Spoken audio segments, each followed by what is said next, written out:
এখনো আমাসিয়া যাওনি কেন? আমার প্রতি অবিচার করা হয়েছে মিরিমা। সেলিমের ষড়যন্ত্রের শিকার হয়ে আমি সে দুর্ভাগা সঞ্জয়কে যাব না। মুস্তাফা ভাই আমাসিয়া থেকে মৃত হয়ে ফিরেছেন। আমি একই ভুল করতে চাই না। আমাসিয়ায় কেন যাচ্ছ না বুঝতে পারছি, কিন্তু যাই হোক, এখানে থেকে তুমি জাহাপনার আদেশ অমান্য করছো, আর সেলিমও তাই চাইছে। সেলিম চায় জাহাপনা আমাকে মৃত্যুদণ্ড দিক, কারণ সেলিমের পক্ষে আমাকে মারা সম্ভব না।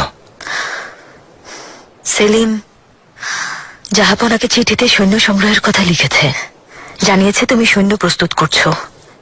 জাহাপনা যেন এই ষড়যন্ত্রে বিশ্বাস না করেন, তাই তোমারও ওনাকে জানানো উচিত।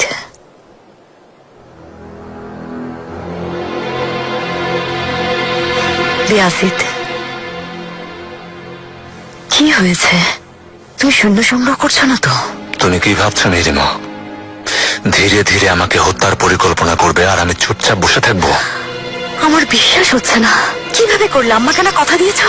আমি কথা রেখেছি মিরিমা, কিন্তু ওরা আমার জন্য আর কোনো পথ খোলা রাখেনি। ভবিষ্যতে হয় বিজয় আছে, না হয় মৃত্যু।